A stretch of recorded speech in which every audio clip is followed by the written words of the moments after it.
Staff selection commission को अपने बारे में सोचना चाहिए। बच्चों की जो मांग है वो जायज है। टीचर का सम्मान करो।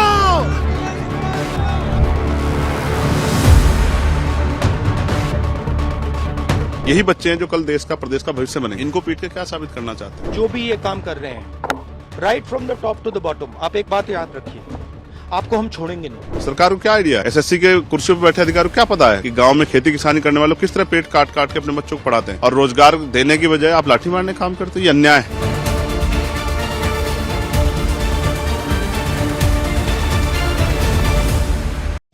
अभ्यर्थियों की मांगों को लेकर आज संसद में जोरदार हंगामा हुआ। विपक्ष ने सत्ता पक्ष को घेरते हुए सीधे चुनाव आयोग पर हमला बोला। लोकसभा में नेता प्रतिपक्ष राहुल गांधी ने चेतावनी देते हुए कहा, आप कहीं भी हो, हम आपको ढूंढ कर निकालेंगे, छोड़ेंगे नहीं। ये सिर्फ बयान नहीं था, ये उस गुस्से की गूंज थी जो युवा बेरोजगारों और पीड़ित छात्रों के मन में पल रही है। आज संसद के मानसून सत्र का 10वां दिन था। तारीख बदली लेकिन सदन का माहौल नहीं। बिहार में वोटर लिस्ट रिवीजन में अनियमितताओं और एसएससी की परीक्षा रद्दीकरण पर विपक्षी दलों ने जोरदार हंगामा किया। प्रियंका गांधी की अगुवाई में सांसद पोस्टर्स लेकर पहुंचे, जिन पर लिखा था, सर लोकतंत्र पर वार, वोट चोरी बंद करो। हंगामा इतना बड़ा कि लोकसभा की कार्यवाही महज 4 मिनट में दोपहर 2 बजे तक स्थगित कर दी गई। लोकसभा अध्यक्ष ओम बिरला ने बार बार अपील की कि पोस्टर और तख्तियां लेकर वेल में आना संसदीय मर्यादा के खिलाफ है, लेकिन विपक्ष नहीं माना। बाद में राहुल गांधी ने संसद परिसर में कहा, हमारे पास ओपन एंड शट प्रूफ है कि चुनाव आयोग वोट चोरी में शामिल है, और जब हम इस रिपोर्ट को रिलीज करेंगे तो ऐसा ब्लास्ट होगा कि चुनाव आयोग हिंदुस्तान में नजर नहीं आएगा। ये ट्रेजन है और जो इसमें शामिल हैं, चाहे रिटायर्ड हो या अभी पद पर हो, हम उन्हें ढूंढ कर निकालेंगे और छोड़ेंगे नहीं। इसी दौरान एसएससी के छात्रों का मुद्दा भी उठाया गया। जिन परीक्षाओं के लिए छात्र दूरदराज से पैसे खर्च कर पहुंचे, वो एग्जाम सेंटर पहुंचकर पता चला कि परीक्षा रद्द हो गई है। न सूचना दी गई, न तैयारी की कद्र। सिस्टम क्रैश, मशीन खराब और गलत सेंटर अलॉटमेंट जैसी समस्याओं ने छात्रों को और गुस्से में ला दिया। सांसद चंद्रशेखर ने बताया कि छात्रों पर लाठीचार्ज किया गया, गुरुओं को मारा गया। उन्होंने कहा, बच्चों की मांगे जायज हैं, उन्हें सुना जाना चाहिए। ये वही बच्चे हैं जो कल देश का भविष्य बनाएंगे। दोपहर 2 बजे फिर से लोकसभा की कार्यवाही शुरू हुई, लेकिन एक बार फिर एसआईआर के मुद्दे पर विपक्ष ने तख्तियां लेकर नारेबाजी की, जिससे कार्यवाही दोबारा स्थगित करनी पड़ी। इसी हंगामे में गोवा के अनुसूचित जनजाति आरक्षण पर लाया गया महत्वपूर्ण बिल भी चर्चा के बिना अटका रह गया। कानून मंत्री अर्जुन राम मेघवाल ने आरोप लगाया कि विपक्ष एसटी समुदाय के खिलाफ है। राज्यसभा में भी हालात कुछ अलग नहीं रहे। जैसे ही एसआईआर पर चर्चा की मांग की गई, पीठासीन उपसभापति हरिवंश ने साफ कहा कि मामला सुप्रीम कोर्ट में लंबित है और चुनाव आयोग एक संवैधानिक संस्था है, इसलिए इस पर चर्चा संभव नहीं है। इन सारी घटनाओं ने संसद को फिर एक बार सवालों के कटघरे में खड़ा कर दिया है। क्या ये लोकतंत्र की मजबूती है या उसकी कमजोरी? अगर आप भी इन सवालों से सहमत हैं, तो इस वीडियो को लाइक करें, शेयर करें और भारत हेडलाइन को सब्सक्राइब करें। और अब हमारे पास ओपन एंड शट प्रूफ है कि इलेक्शन कमीशन वोट चोरी में इन्वॉल्व है। और मैं लाइटली नहीं बोल रहा हूं, मैं 100% प्रूफ के साथ बोल रहा हूं, ठीक है।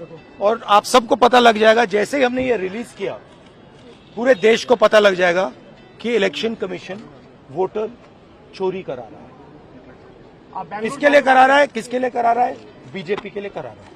ओपन एंड शट है, नो क्वेश्चन। हमें मध्य प्रदेश में सस्पिशन था, लोकसभा में सस्पिशन था, महाराष्ट्र में वो थोड़ा आगे गया, स्टेट लेवल पे हमें लगा कि यहां पे चोरी हुई है। वोटर एडिशन हुआ था, 1 करोड़ वोटर्स ऐड हुए थे। फिर हम थोड़ा डिटेल में गए, हमने कहा देखो अब इलेक्शन कमीशन तो मदद नहीं कर रहा है, तो थोड़ी ग्रैन्युलैरिटी में जाना है, गहराई में जाना है।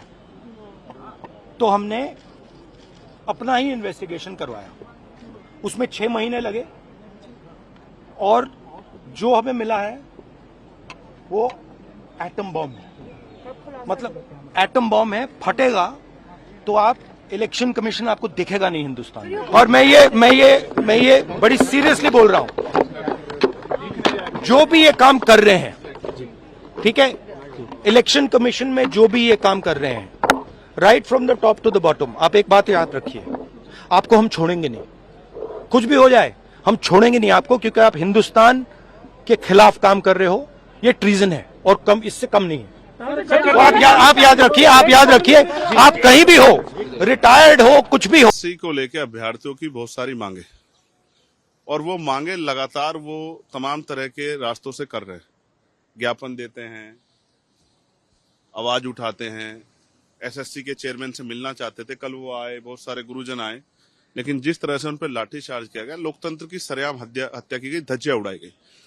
कल जो मैंने उन पर लाठीचार्ज देखा तो मैं गया, लेकिन जिस थाने में पहुंचा जहां खबर आ रही थी वहां वो लोग नहीं थे। मुझे पीड़ा है, मैंने कल ही एसएससी चेयरमैन को पत्र लिखा था कि उन अभ्यर्थियों की सारी मांगे पूरी होनी चाहिए। आप सेंटर लगा देते हो बहुत दूर, एक दिन पहले पेपर कैंसिल कर देते हो, सिलेबस आउट ऑफ सिलेबस जो है पेपर आ रहा है, तो स्टाफ सिलेक्शन कमीशन को अपने बारे में सोचना चाहिए। बच्चों की जो मांग है वो जायज है, उनकी मांगे पूरी होनी चाहिए। और जिन गुरुओं पे और बच्चों पे लाठियां चली है, मैं उनके लिए हृदय से जो है पीड़ा महसूस करता हूं।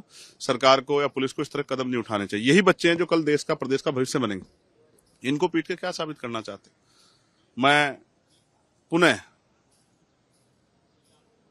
केंद्रीय शिक्षा मंत्री जी से, आदरणीय प्रधानमंत्री जी से और हमारे एसएससी के चेयरमैन से ये मांग करता हूं कि वो उन अभ्यर्थियों की पीड़ा को सुने और इसमें सुधार करे, जिससे एसएससी के बच्चे जो पीड़ा महसूस कर रहे हैं उनकी वो पीड़ा दूर हो और वो मजबूती से जो है अपनी तैयारी करें। क्योंकि देश में बेरोजगार नौजवानों की संख्या ज्यादा है। उनके माँ बाप से पूछे वो किस तरह की पीड़ा महसूस करते हैं। सरकार को क्या आइडिया है? एसएससी के कुर्सी पर बैठे अधिकारियों को क्या पता है कि गांव में खेती किसानी करने वालों किस तरह पेट काट काट के अपने बच्चों को पढ़ाते हैं, और रोजगार देने की बजाय आप लाठी मारने काम करते हैं? ये अन्याय है। इसलिए इस अन्याय के खिलाफ हमारा विरोध है। और मुझे जानकारी मिली है कि आज फिर वो आंदोलन के लिए आ रहे हैं। मैं उनके बीच में जाऊंगा, उनके साथ रहूंगा। अगर लाठी खाने के बाद तो उनके लिए लाठी भी खाऊंगा, लेकिन उनका साथ नहीं छोड़ूंगा, क्योंकि मैं एक युवा हूं और बेरोजगारी का दौर। अगर आपको हमारे चैनल की वीडियो पसंद आई हो तो उसे लाइक, शेयर और सब्सक्राइब करना न भूलें। वीडियो को अंत तक देखने के लिए आपका धन्यवाद।